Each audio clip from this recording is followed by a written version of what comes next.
دو دلوں کی داستان قسط نمبر 45۔ مروہ جیسا تم سوچ رہی ہو ایسا کچھ نہیں ہوگا۔ پہلی بات، ظہیر کبھی بھی زارا کو نہیں چھوڑے گا۔ وہ زارا سے پیار کرتا ہے۔ اگر وہ فی الحال چپ ہے تو ضرور کوئی وجہ ہوگی۔ ایم کے کو غصہ آیا تھا ظہیر پر۔ اس کی وجہ سے اس کی بیوٹی پریشان تھی، اور دوسرا اس نے ابھی تک زارا کو کچھ نہیں بتایا تھا۔ اور دوسری بات، جو کوئی بھی تمہارا رشتہ لانے کے بارے میں سوچے گا بھی جان سے جائے گا میرے ہاتھوں۔ دلہن تو تم صرف میری ہی بنو گی، اور انکل آنٹی بنا تم سے پوچھے کوئی بھی فیصلہ نہیں کریں گے۔ انہوں نے صفا کی خواہش کا بھی تو احترام کیا نا، تو تمہاری مرضی بھی ان کے لیے بہت اہمیت رکھتی ہے۔ تم میری جان ہو، میرا عشق ہو، میری جنون ہو، اور میرے جینے کی وجہ ہو۔ تمہیں خود سے دور تو میں مر کر بھی نہیں کر سکتا، یہ بات ہمیشہ یاد رکھنا۔ وہ اسے سینے میں پہنچتے بولا تو وہ پرسکون ہوتے مسکرا دی۔ ایم کے وہ کچھ دیر بعد بولی، جی وہی محبت بھرا لہجہ۔ مروہ کی مسکراہٹ اور گہری ہو گئی۔ آپ بہت اچھے ہیں، آپ میری ہر پرابلم کو منٹوں میں سولو کر دیتے ہیں، میری ہر پریشانی کو دور کر دیتے ہیں۔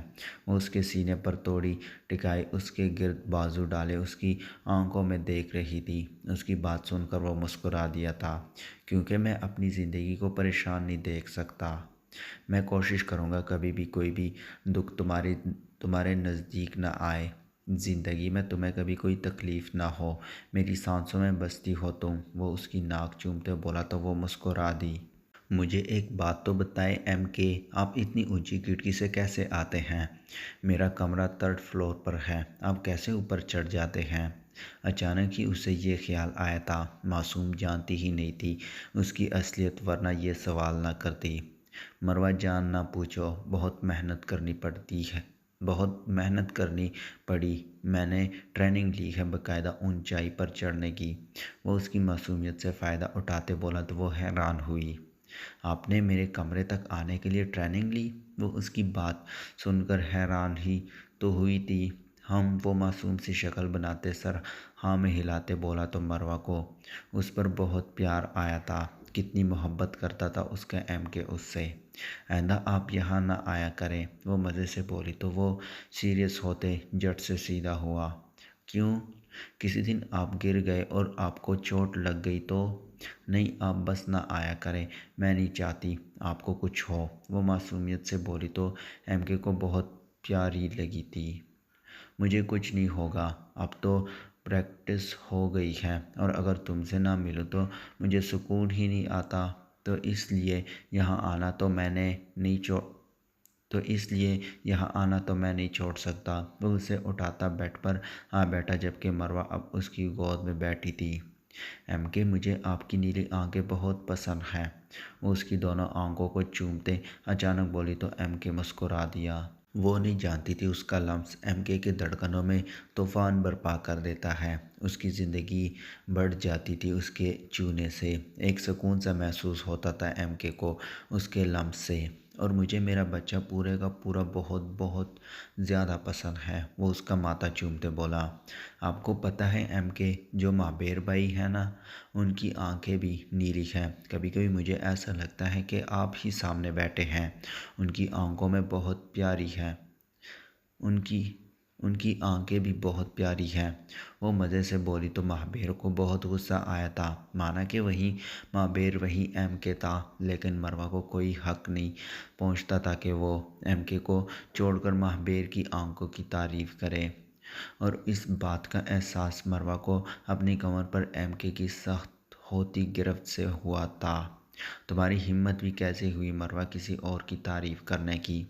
میں نے منع کیا تھا نا کہ مجھے تمہارا اس کے بارے میں بات کرنا پسند نہیں، تو پھر میرے سامنے اس کی آنکھوں کا ذکر کیوں؟ وہ غصے سے لال آنکھیں لیے بولا تو مروہ کو اپنی غلطی کا احساس ہوا تھا۔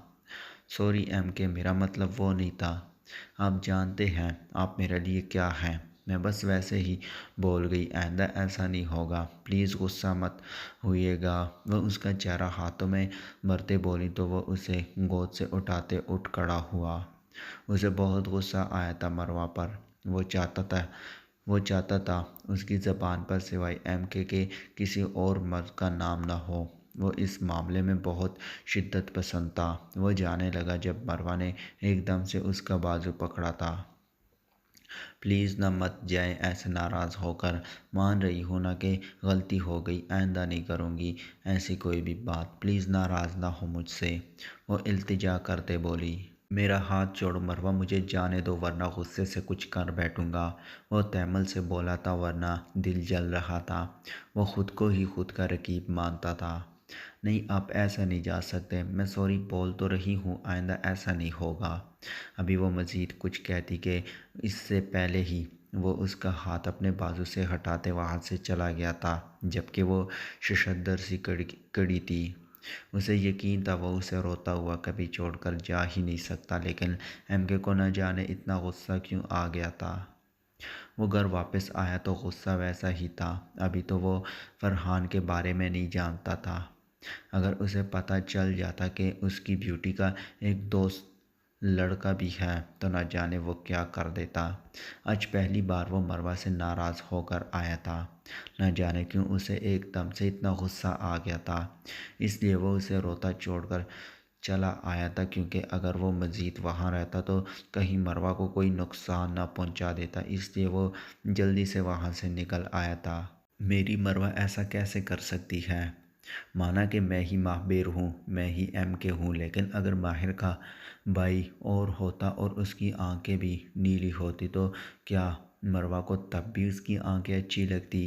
نہیں، یہ میں کیا سوچ رہا ہوں، میرا بچہ ایسا بالکل بھی نہیں ہے۔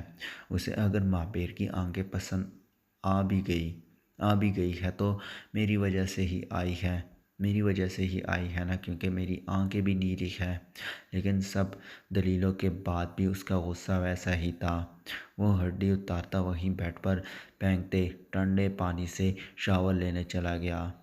ڈنر سے واپس آ کر وہ پھر راجپوت حویلی چلا گیا تھا، کیونکہ اس نے مروہ سے ملنا تھا۔ جتنی پیاری وہ آج لگ رہی تھی، اس کا بس نہیں چل رہا تھا کہ وہ اٹھ کر اسے سینے میں پہنچ لے، اس لیے اپنے بے قرار دل کو سکون دینے کے لیے وہ اس سے ملنے چلا گیا تھا۔ لیکن واپس آ کر بھی اس کا دل بے چین ہی تھا، کیونکہ اس کی بیوٹی رو رہی تھی، اس سے سوری کر رہی تھی، لیکن وہ پھر بھی اس کو روتا چھوڑ آیا تھا۔ اس کا ارادہ اب صبح اس سے بات کرنے کا تھا، اس لیے وہ نیند کی گولی لیتا بیڈ پر گر گیا اور آنکھیں موند لی۔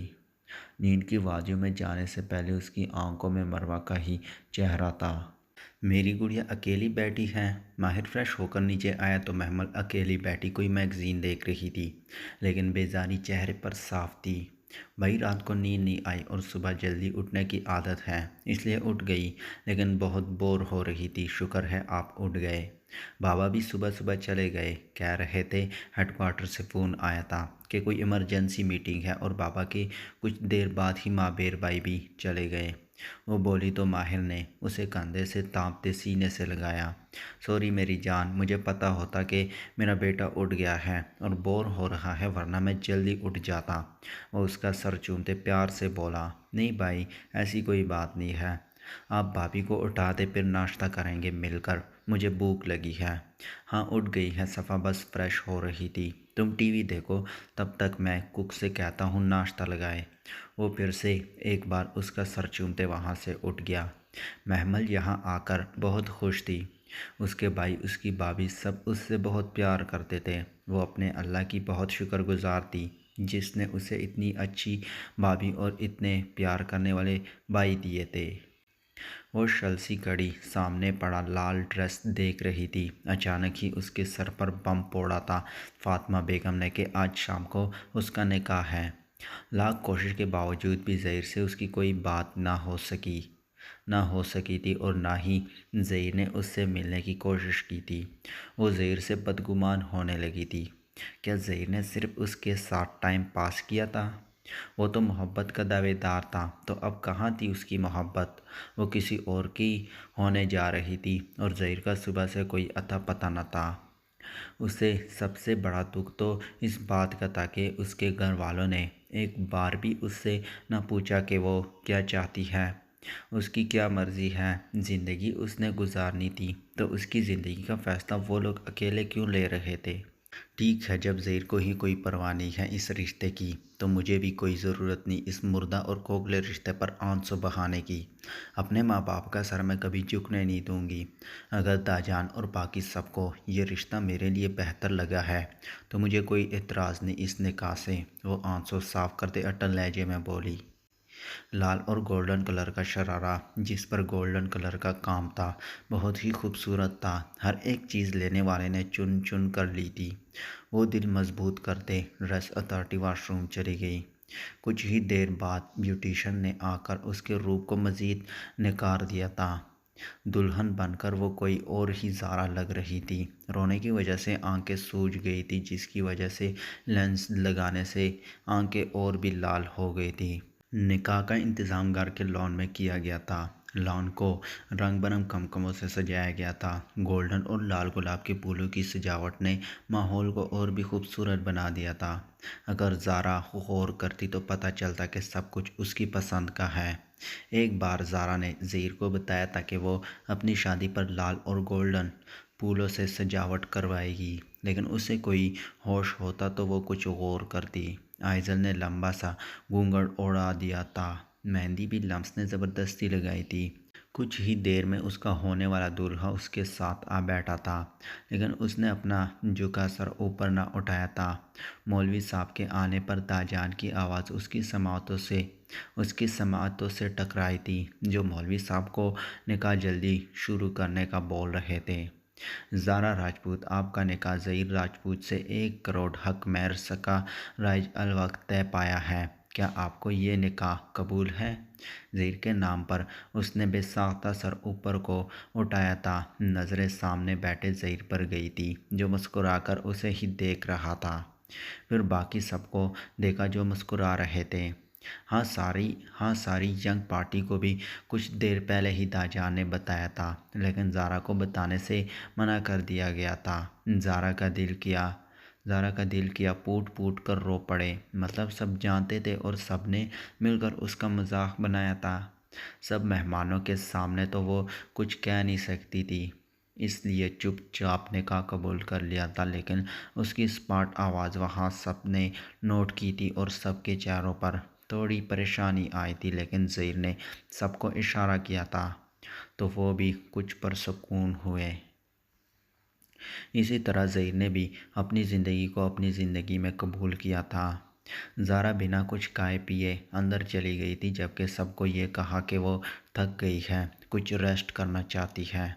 محمل اور لمس اسے کمرے تک چھوڑنے آئے تھے، لیکن اس نے ان دونوں کو باہر سے ہی بھیج دیا تھا کیونکہ وہ فی الحال اکیلے رہنا چاہتی تھی۔ کمرے میں آ کر وہ بیڈ پر اوندے منہ لیٹ کر رو پڑی تھی۔ یہ دن اس پر کتنے بھاری تھے کوئی نہیں جان سکتا تھا۔ وہ یہاں پل پل مر رہی تھی اور زہیر کو کوئی پرواہ ہی نہیں تھی، اور اب اچانک سے اس کا سامنے آنا یہ کیا مذاق تھا۔ رونے کی وجہ سے اس کا سارا وجود لرز رہا تھا۔ اس سے پہلے کہ وہ اپنے ہوش کھوتی، کسی نے اسے بازو سے کھینچتے اسے اپنے سینے میں پہنچ لیا تھا۔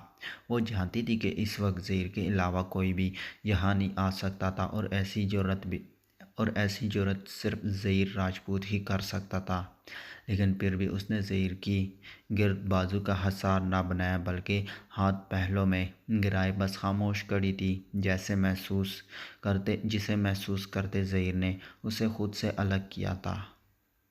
اس سے پہلے کہ وہ کوئی بات کرتا، زارا نے اسے خود سے دور دھکیلا تھا۔ میرے قریب بھی مت آئیے گا آپ، وہ انگلی اٹھاتے غصے سے بولی تھی۔